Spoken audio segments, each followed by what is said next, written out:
Okay, in this module I will discuss the stem cells as a model system to make you understand the cell differentiation better. Just to recall the definition of differentiation. So, differentiation essentially means differential gene expression, and therefore, when cell A is differentiated to cell B, then one would expect that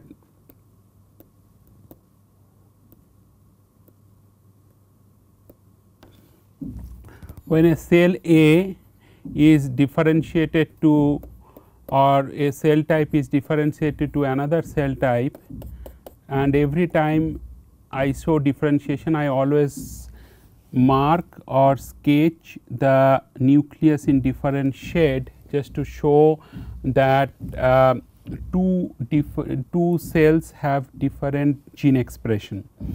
Now, so this some basic theory related to the differentiation was covered in one of the earlier modules.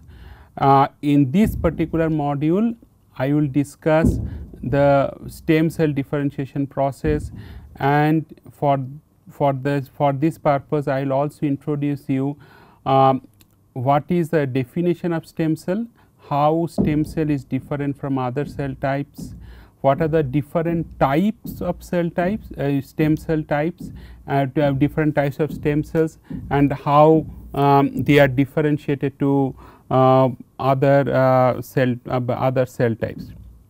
So, this is a formal definition. Stem cells are defined functionally as some unspecialized cells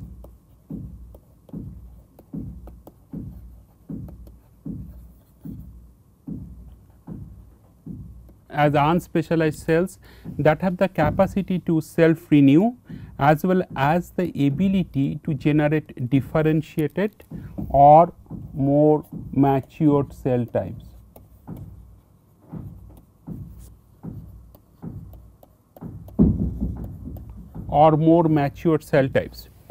So, it can do two things. One is that I will show you in some of the subsequent slides. So, if you have that one stem cell, then it can produce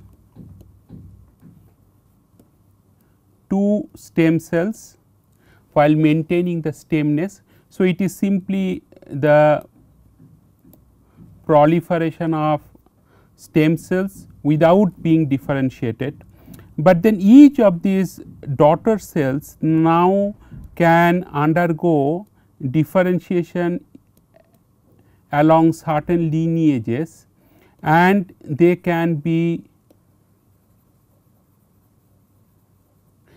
finally produce different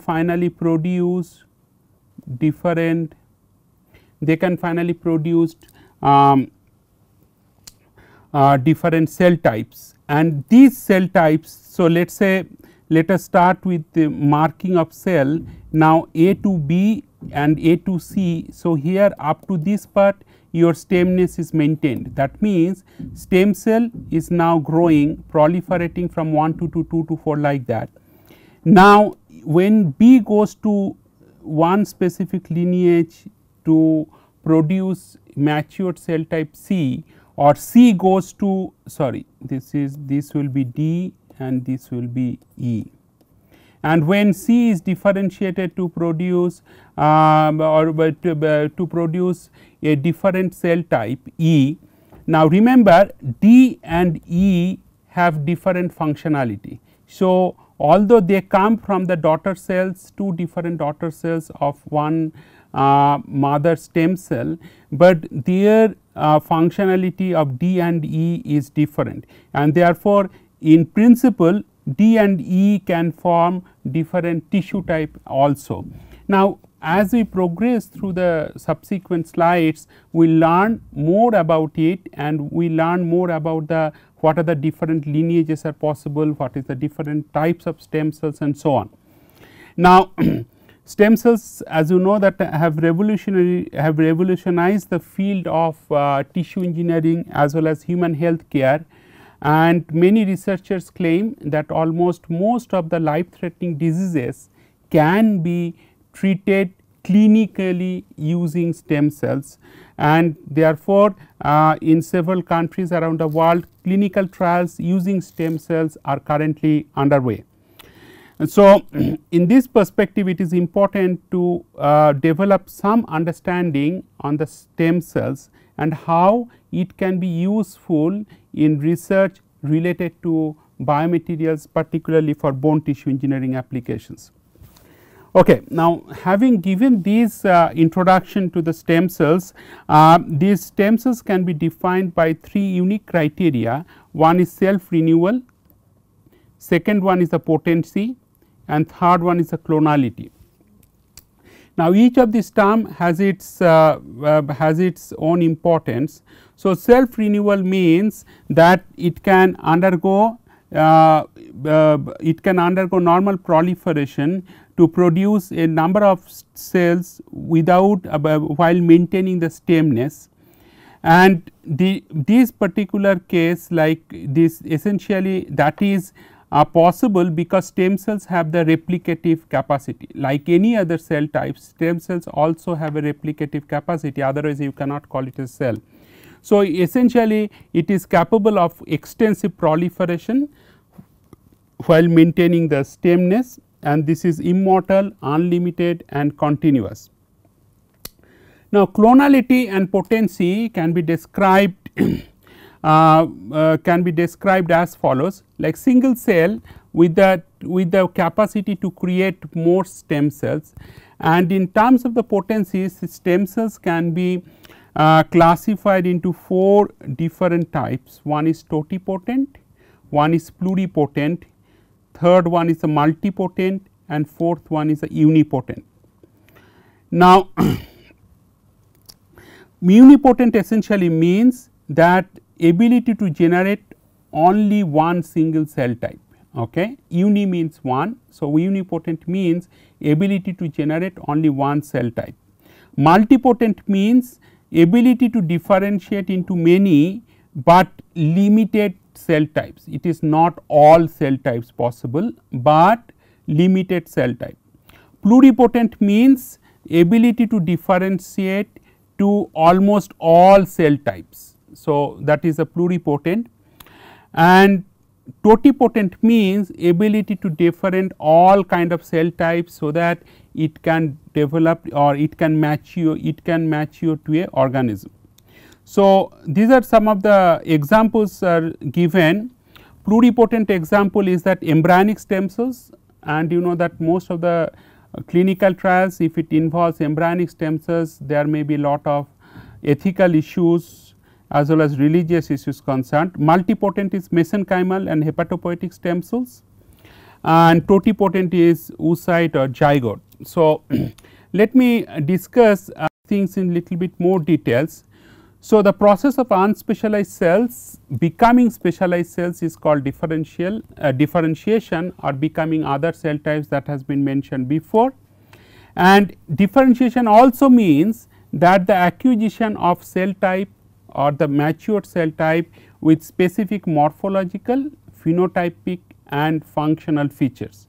Now, unspecialized stem cells can give rise to specialized or differentiated cells in response to different signals. Now, these in biology literature or in biomaterials literature, these signals or cues are kind of used very interchangeably, and these internal signals essentially turn on specific genes causing differential gene expression, and external signals means either physical contact with neighboring cells or scaffold or biomaterial substrate which has a different elastic stiffness or substrate stiffness. And also conventional biologists, they use different growth factors or cytokines to trigger the stem cell differentiation, whereas material scientists use different scaffolds or different materials, biomaterial substrates as physical cues to trigger or to drive stem cell differentiation. So, these are two distinct kind of approaches. One is that you can use that biochemical growth factors or cytokines to guide stem cell differentiation. Another approach, which is more engineering or more material science based approach, is to use some elastic scaffolds or biomaterial scaffolds which have a specific elastic stiffness which is much higher than that of the cells or tissues, and to use that as a physical cues to guide the stem cell differentiation.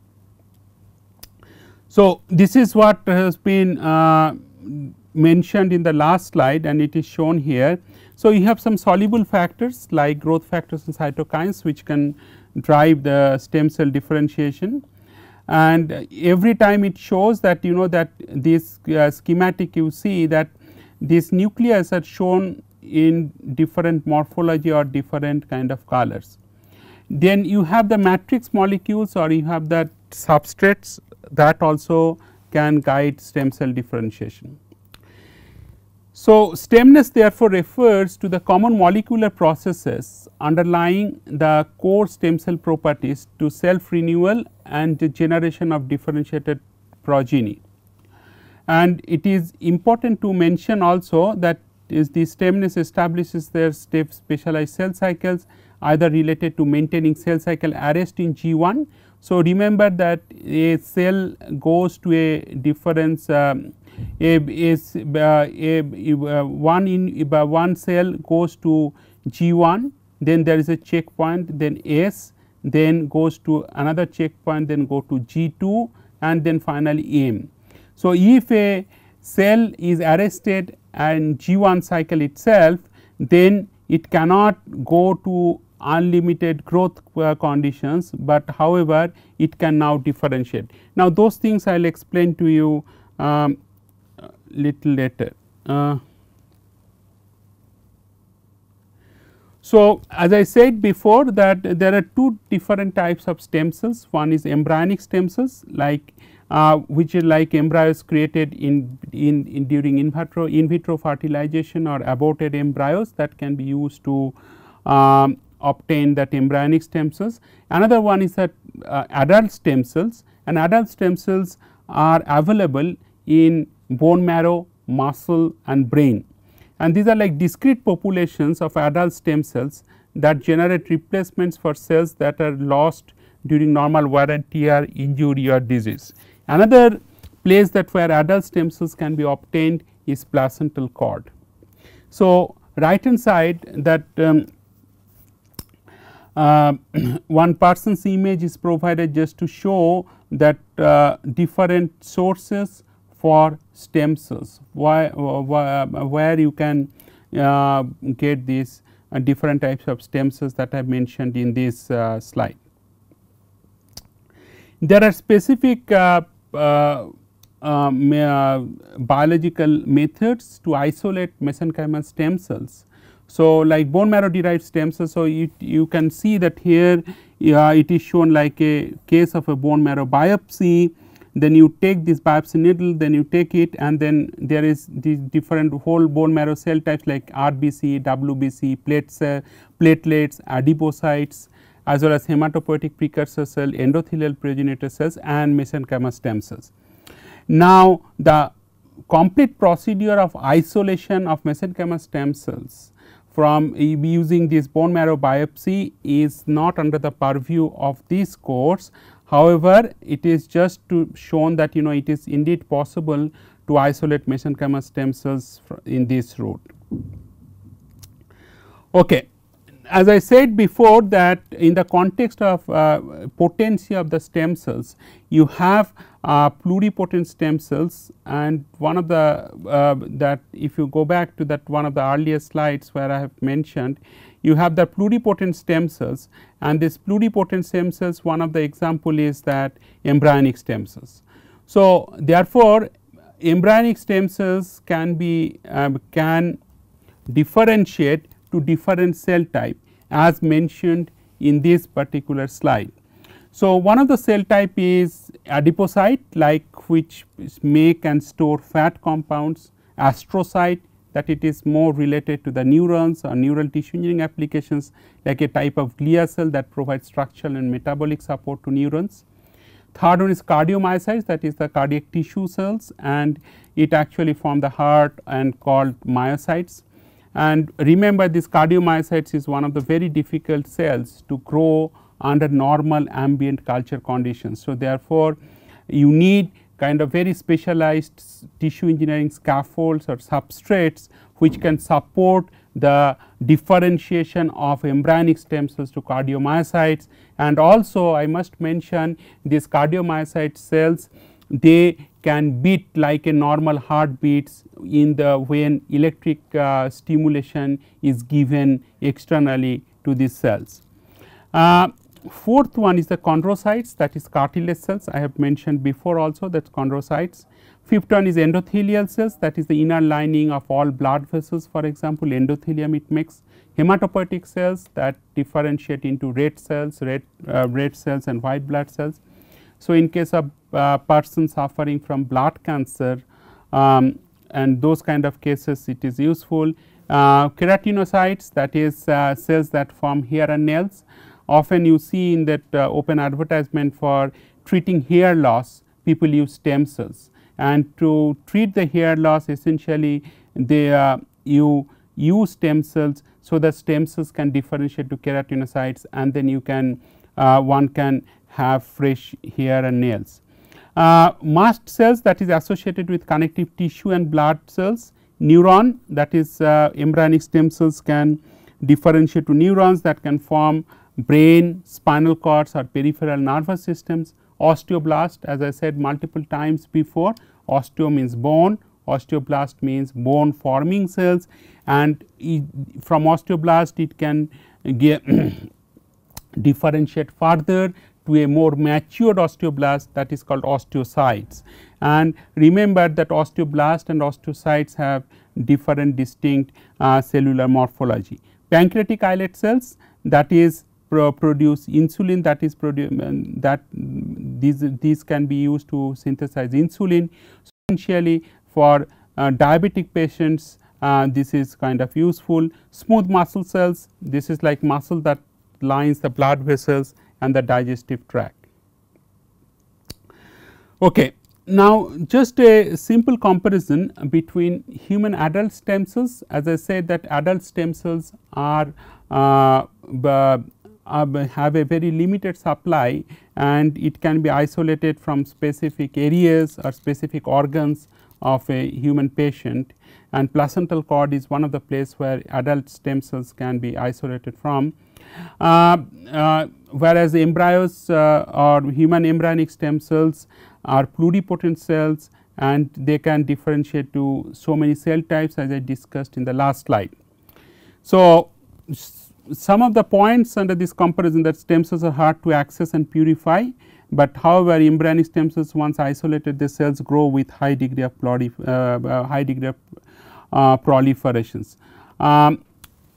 Adult stem cells, or as I abbreviated earlier, that is ASC, it is mostly multipotent.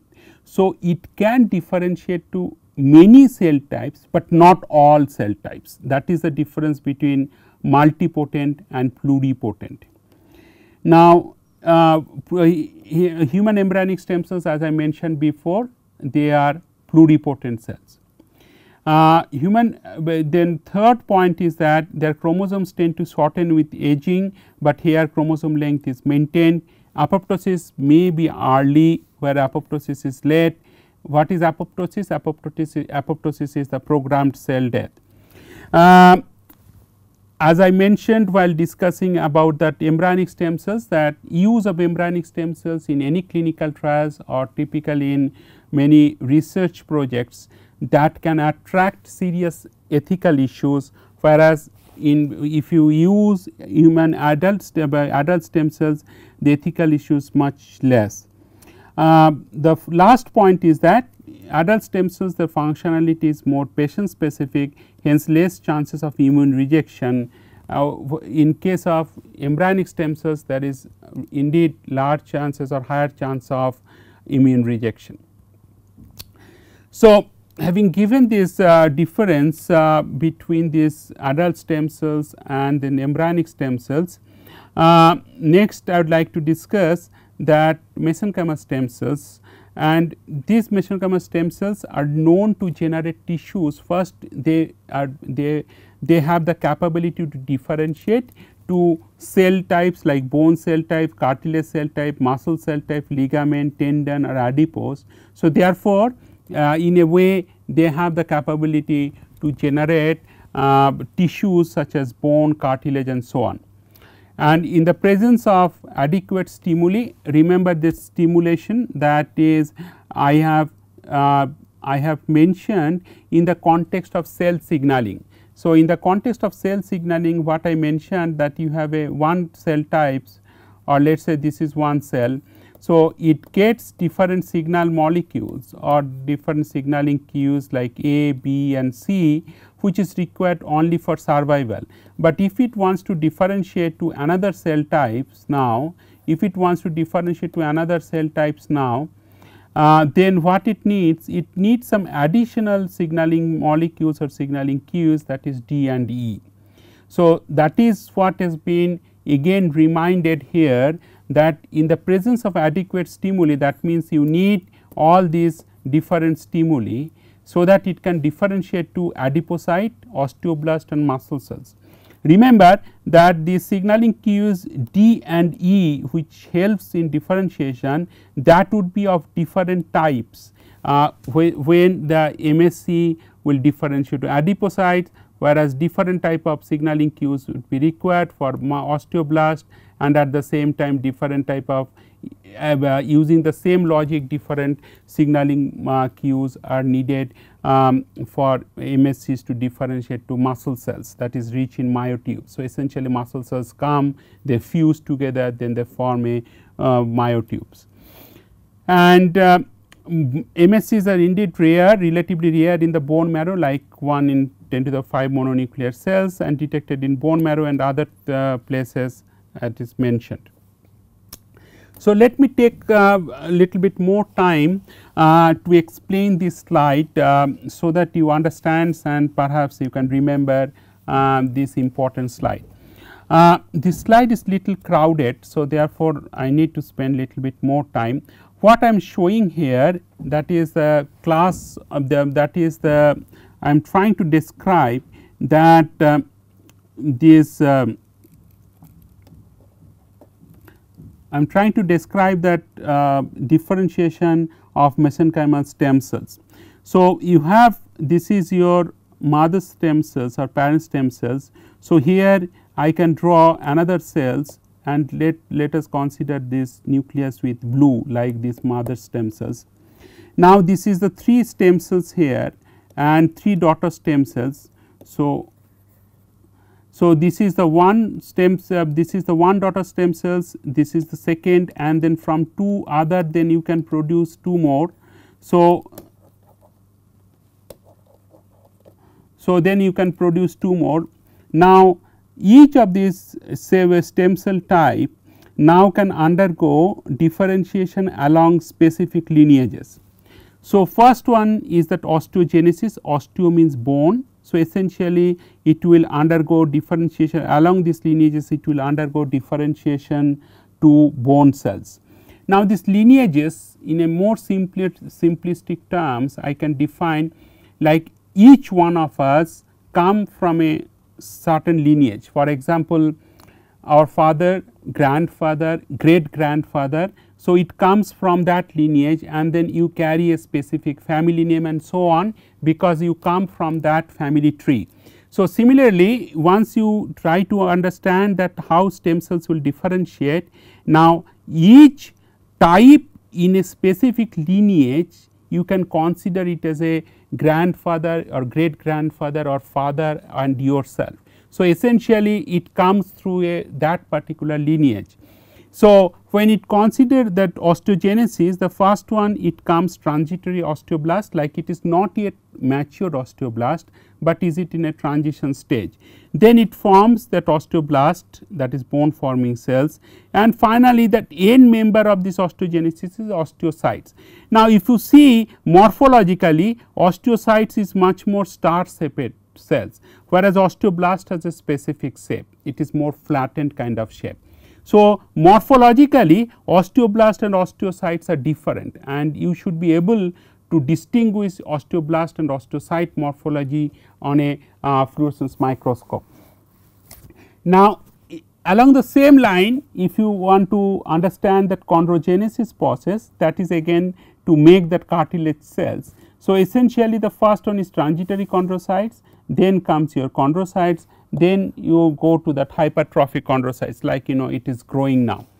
And so, and these chondrocyte cells essentially make the cartilage, which is also shown here. Along the third one, that is myogenesis, that is that muscle cells, it can form this myotube, it can form initially myoblast and then subsequently myotube, and subsequently it form muscles. So, in that process of the myogenesis, the first member you can imagine that is myoblast. So, that is the muscle cell. Now, when these muscle cells grow like 1 to 2 and 2 to 4, then two muscle cells they come together and they have a very characteristic spindle shape, and you see that spindle shape. So, it has a very characteristic spindle shape, and the spindle shape they can fuse and they form a myotube.